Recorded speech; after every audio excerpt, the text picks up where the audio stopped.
ఒక దేవత శరీరాన్ని పూనదమ్మా, ఒక మానవ శరీరాన్ని. భక్తితో ఒక దేవత నాకు ఈ విధంగా నాకు కలలో కనబడింది, నాకు ఈ విధముగా చేయమని చెప్పింది అని అంటే నమ్ముతాము. కానీ శరీరాన్ని ఈ విధముగా నాకు ఎల్లమ్మ తల్లి, నల్లపోచమ్మ తల్లి, ముత్యాలమ్మ తల్లి, పెద్దమ్మ తల్లి, కనకాల కట్టమైసమ్మ తల్లి, మల్లన్న ఇలా వచ్చాడు అని చెప్తూ ఉన్నారు కదా, వాస్తవికంగా అది అవాస్తవం. అలాంటి విషయాలు మన దగ్గర లేవు. ఒక దేవత శరీరాన్ని పూనితే లోక కళ్యాణం గురించి మరి దేవతలు ఒక శరీరాన్ని వెన్నుకునేటప్పుడు నువ్వు ఎలా పుట్టావు, నీ వంశ చరిత్ర ఏంది, నీ వంశ ఆదిబీజం ఏంది, నువ్వు ఎక్కడి నుంచి వచ్చావు, నీ పుణ్యమైన జీవితానికి ఎన్ని పుణ్యమైన కార్యక్రమాలు చేశావు, నీ యొక్క కర్మలకి ఫలితాలను ఏమి ఇచ్చావు, నీ వల్ల చేయవలసిన గొప్ప కార్యక్రమాలు ఏమి ఉన్నాయని చెప్పడానికి శరీరం చాలా అవసరం పడుతుందని అంటే, అలా దేవత గుణాలకి చూడండి. యుక్త వయసులో ఆడపిల్లలు వచ్చేసి ఎల్లమ్మ తల్లి వస్తుందని అంటున్నారు, యుక్త వయసులో వచ్చేసి నాగదేవత వస్తుంది అంటున్నారు, యుక్త వయసులో వచ్చేసేసి నా మీద ఈమె వస్తుంది ఆమె వస్తుంది అన్నారు. నిన్నగాక మొన్న అక్కడ ఆంధ్ర ప్రాంతంలో ఒక వ్యక్తి, ఆ రోజు మనం షూట్లో ఉన్నప్పుడు ఏమన్నారంటే, అమ్మ శివుడే వస్తున్నాడంటే అమ్మ 3 రోజులు కండి వాడి ఈపు పగలకపోతే నన్ను అడగండి అని నేను చెప్పినా. 3వ రోజు ఊరోళ్ళంతా ఎగబడ్డారు కొట్టడానికి. శాసనం, ఇతిహాస, పురాణం, తాళపత్రం, తాళ గ్రంథం అనేదమ్మా మహానీయులు మహారుషులు రాసింది ఇది. మీరంతా ఎవరమ్మా? ఒక ఎల్లమ్మ తల్లికి ఏం పని లేదా? ఏ శరీరం మీద పడితే ఆ శరీరంకి వస్తుందా? ఎక్కడ పడితే అక్కడ వస్తుందా? నియమం లేదా? నిబంధన లేదా? జమదాగ్ని, ఆమె భర్త జమదాగ్ని ఎవరు తెలుసా అమ్మ? ఋషి పరంపరలలో సప్త మహర్షులలో 7వ వాడైన పరశురాముడు తెలుసా అమ్మ? ఎల్లమ్మ తల్లి కొడుకు. ఆయన పరశురాముడి చేతిలో గండ్రగొడ్డలి ఉంటుంది. ఆవేశానికి పోయి మన వాళ్ళు భక్తి భక్తి అని చెప్పేసి అశ్రద్ధ చేస్తున్నారు కదా, వీళ్ళిద్దరిని గుర్తు చేసుకోవాలి. జమదాగ్ని ఎవరు, పరశురాముడు ఎవడు అని చెప్పేసి వాళ్ళకి ఎంత బాధ అవుతుండొచ్చు.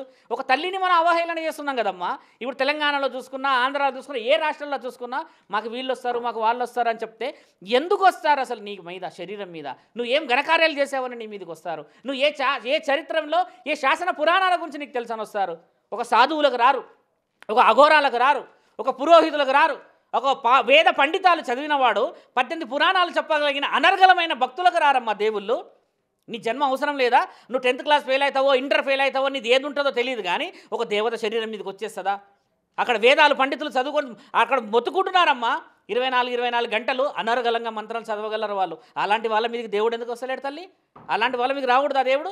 ఎవరి మీదకి రావాలి? దేవుడు ఎక్కడైతే విలువ ఉంటుందో, ఎక్కడైతే గౌరవం ఉంటుందో అక్కడ దేవుడు వస్తాడు కదా. నీ శరీరం ఏంది, నువ్వేంది, నీ పుట్టుకేంది, నీ తారం ఏంది, నీ తారత్వం ఏంది, నీ వంశం ఏంది, నీ అభివృద్ధి ఏంది, నీ జన్మం ఏంది అని చెప్పేసి ఇవన్నీ వదిలిపెట్టేసేసి ఒక దేవత అవలీలక శరీరం మీదకి వచ్చేస్తుంది అంటారమ్మా.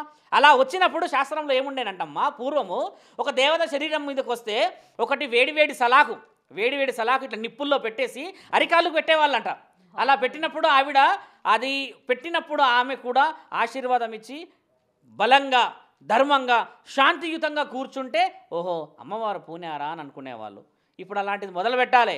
అలాంటిది పెడితే అప్పుడు అర్థమైతే దేవత ఏడికి పూనింది, ఎక్కడి నుంచి ఎక్కడ వచ్చిందో. అలా చేసేవాళ్ళు. నా దగ్గర రుజువులు ఉన్నాయి. నేను మొన్న ఛానల్లో కూడా చెప్పా. దేవత వస్తుందంటే కర్నూల్లో ఒక స్త్రీకి చేతిలో నిప్పులేశారు. నిప్పులు వేయగానే ఆవిడ నిప్పులు పడేసేసి బయటకు ఉరికిందంట. ఉరికిన తర్వాత ఏందమ్మా ఏం జరిగింది, ఏం సంగతి అని అడిగితే బాధపడి చెప్తే చేతి ఓపెన్ చేసి చూస్తే చేతులు అన్ని బొగ్గులు ఉన్నాయమ్మా. ఎన్ని బొగ్గులు ఉన్నాయి. అలాంటివి చేయట్లేదు మనం ఇక్కడ. దేవత రాగానే ఇంకా తానా అంటే తందానా అనుకుంటే మనం ఎదురులాడుతున్నాము. ఇంకా వాళ్ళకి హద్దు పద్దు ఏది ఉండదు. అడిగే వాళ్ళు కూడా ఛానల్ వాళ్ళు ఎలా అడుగుతారో అర్థం కాదు. నీకు దేవత వస్తుంది కదా, నీకు ఏమొస్తున్నది, నా భవిష్యత్తు చెప్పు అని చెప్పేస్తే సిగం అనేది ఎందుకు ఊగుతారు తెలుసా అమ్మ? అసలు వీళ్ళకి సిగం అనేది లేదు ఇక్కడ. సిగానికి పూర్తి పేరు ఏం తెలుసా అమ్మ? సిగ కట్టకపోవడము అంతే. దాని పేరు సిగం అంటే ఊగడం కాదు. సిగ కట్టకుండా ధర్మ కార్యక్రమాలను చేయకుండా కొంతమంది ఉన్నారు. మొన్న చూసాము, ఆ అమ్మ ఎవరో నాకు తెలియదు, అలా చేస్తారు. ఎందుకు చేస్తారు ఆ సౌండ్లు అమ్మ? అలా సౌండ్ చేస్తుంది ఏ దేవతన్నా? దయ్యాలు భూతాలు గజ్జల సౌండ్ చేస్తాయి. నేను చెప్పాను కదా, ప్రేతాత్మలు గజ్జల సౌండ్ చేస్తాయి. దేవత ఎప్పుడూ శబ్దం చేయదు. బాగా గమనించండి. గర్భగుడిలో దీపం కూడా ఇలా కదలకుండా సైలెంట్గా ఎందుకు ఉంటుంది తెలుసమ్మా? సూక్ష్మంలో మోక్షం ఉంటుంది. పరమాత్ముడు చాలా చాలా ధ్యానంలో ఉంటాడు కాబట్టి ఆయనని డిస్టర్బ్ చేయొద్దంటారు. ప్రత్యక్షమైన గుడి శ్రీకాళహస్తిలో ఉన్న వాయులింగం, అది కదులుతూ ఉంటుందంట. తండ్రి ఊపిరి పీల్చుకుంటాడు అంటాడు. అదమ్మా భక్తి. నువ్వు ఎల్లమ్మ తల్లి అని చెప్పేస్తే మరి ఎల్లమ్మ తల్లి వచ్చిన శరీరంతో ఏం పనులు, ఏ విధంగా ఎక్కడ పోతున్నావు? నీ ఆరోగ్యం దెబ్బతింటుంది, వంశం దెబ్బతింటుంది, ఇల్లు సంసారం దెబ్బతింటుంది. నీకు చేసుకునేవాడు నువ్వు ఇలాంటి పనులు చేస్తున్నావు అని ఎవడు చేసుకోడు. మళ్ళీ చేసుకున్న వాడి చేతిలో నువ్వు ఏదో తెలియని వీళ్ళకి బలి అవుతావు. ఎంతమంది దేవతలు వచ్చినారని చెప్పిన వాళ్ళు ఈరోజు బతుకులు ఎలా ఉన్నాయి తెలుసా అమ్మ? బ్రతుకు కోసం చేసుకునే జీవితాన్ని దేవత పేరు పెట్టకూడదమ్మా. అలా పెట్టేంత ధైర్యం చేయొచ్చా? ఎంత గొప్ప చరిత్ర అమ్మ మన భారతదేశం. నేను భక్తున్నే కదా అని చెప్పి 100 మంది అంటారు కదా, అలా నువ్వు 100 సార్లు చెప్పు భక్తుడు అని. కానీ దేవుడిని నేను చెప్పుకోవడం ఎందుకమ్మా విలువ తీసేది? బోనం ఎత్తుకొని ఎల్లమ్మ తల్లి అంటే మరి ఎల్లమ్మ తల్లి బోనం ఎత్తుకుంటే మరి ఎవరికి ఇవ్వాలమ్మా బోనం తీసుకెళ్ళి? ఎంతమంది బ్రాహ్మణులు ఈ రోజు తిండి లేక ఇబ్బంది పడుతున్నారు తెలుసా అమ్మ? ఒక్కరోజు కూడా అబద్ధం ఆడరు వాళ్ళు, ఒక్కరోజు కూడా నాకు దేవుడు వస్తాడని చెప్పరారు. గర్భగుడిలోనే కూర్చుంటారుగా, ఏ దేవుడు ఇమీడియట్లీ రావచ్చుగా, పక్కనే ఉంటాడుగా. వాళ్ళకి ఎందుకు రాడు దేవుడు? ఒక పురోహితుడికి ఎందుకు రాడు దేవుడు? ఒక సాధువులకు ఎందుకు రాడు దేవుడు? ఎక్కడో పుట్టిన నీకు అంత అవలీలగా నా తల్లి ఎల్లమ్మ దొరికిందా? ఒక్కసారి నేను కోరుకునేది ఏంటంటే ఎల్లమ్మ తల్లి ప్రత్యక్షమైతే ఇక ఆవిడ 5 పడగలు ఇప్పి అందరిని వేసుకుపోవాలమ్మా. అడిగే వాళ్ళు కూడా, యాంకర్లు కూడా అడిగేది ఏంటంటే అమ్మ అవగాహన లేని ప్రశ్నలు. అది ఎక్కడ నాట్యము, ఎక్కడ పాట, ఎక్కడ మాట, ఎక్కడ అది సిగం అనేది చాలా పవిత్రమైన తల్లి. భక్తితో చెయ్యి నువ్వు, అంతేకాని నేనే ఎల్లమ్మ అంటే ఎట్లమ్మా? భక్తితో ఊగు నువ్వు, కానీ నేనే ఎల్లమ్మ అంటే ఎట్లమ్మను? ఎల్లమ్మ తల్లికి అంతా అన్ని విధాలుగా ఎందుకు చెప్పుకొస్తున్నారు తెలుసా అమ్మ? ఎల్లమ్మ తల్లి తెలంగాణకు ఇలవెలుపు. మీకు తెలిసిందా? తెలంగాణ ముత్తైదు అంటారు ఆవిడని. ఆ తెలంగాణ ముత్తైదు అందరికీ పాము రూపంలో దర్శించేసరికి ఆమె భక్తితో వస్తుంది కదా, ఆవిడ నవలీలగా నెత్తి మీద వేసుకుంటున్నాం.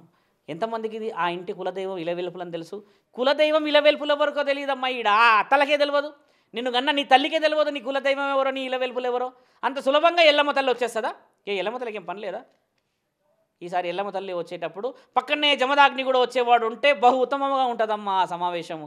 అప్పుడు అర్థమవుతుంది ఇక. ఎందుకంటే ఇక్కడ ఏం అనేవాడు లేడు కదా, వ్యూవర్స్ కావాలి, షోస్ కావాలి, డిస్కషన్ కావాలి. అలా చేయడం తప్పు. ధర్మాన్ని ఎప్పుడు కూడా ధర్మాన్ని కాపాడుకోవాలి. అధర్మం అనే విషయం వచ్చినప్పుడల్లా ధర్మాన్ని గెలిపించుకోవాలి. ఎప్పుడు నేను చెప్పే మాట మరోసారి మీకు కూడా చెప్తాం కాబట్టి బాగా గమనించి, చాలామంది నోట్లో ఇదే రావాలి, ధర్మో రక్షతి రక్షత ధర్మహింస తదైవ చ ధర్మం సంస్థాపనాం సంభవామి యుగే యుగే. For more videos like this, subscribe Big TV channel.